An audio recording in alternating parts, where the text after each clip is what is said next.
Hi, my name is Ann Stern from the Lakes. Today we are discussing Revelations chapter 5, verses 9 through 14. And today, after I read through that chapter, I decided I'd like to focus today on verse 9. That verse goes, "And they sang a new song, saying, 'You are worthy to take the scroll and to open its seals, because you were slain, and with your precious blood you purchased for God persons from every tribe and language and people and nation.'" When I read for verse 9, the first thing that strikes me is the fact that Jesus purchased us. He paid for us.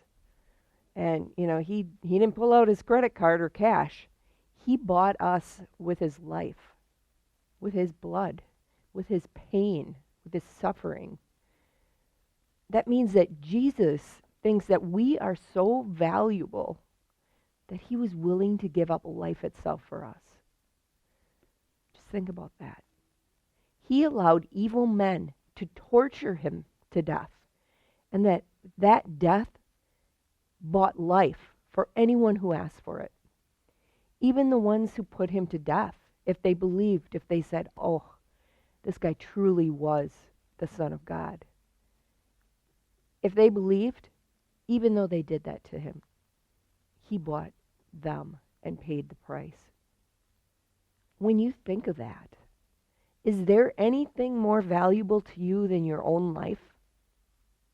How much would you pay to save your own life?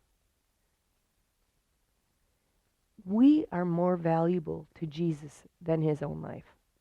And he was willing to endure not only death, but one that was filled with pain. And not only pain, but humiliation. I mean, they stripped him down to his underwear.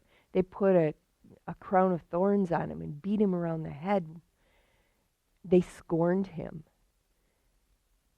Jesus' death was meant to destroy him in every way. Physically, emotionally.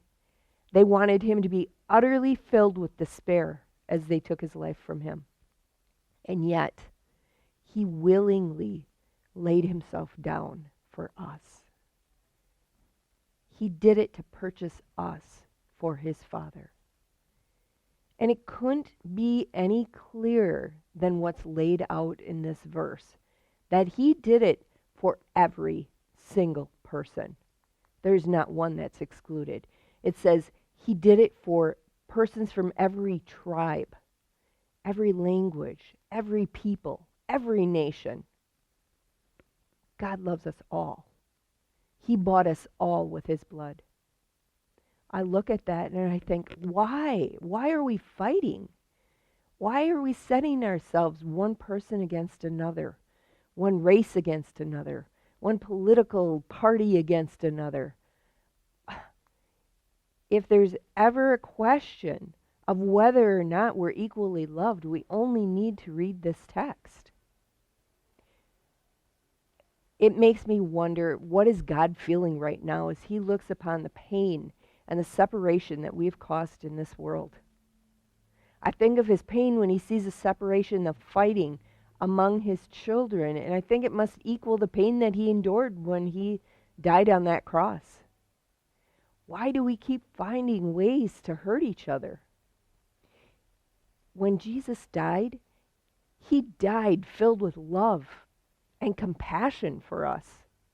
Why is it so hard for us to live lives that are filled with love and compassion for each other? You know what? We need to stop fighting.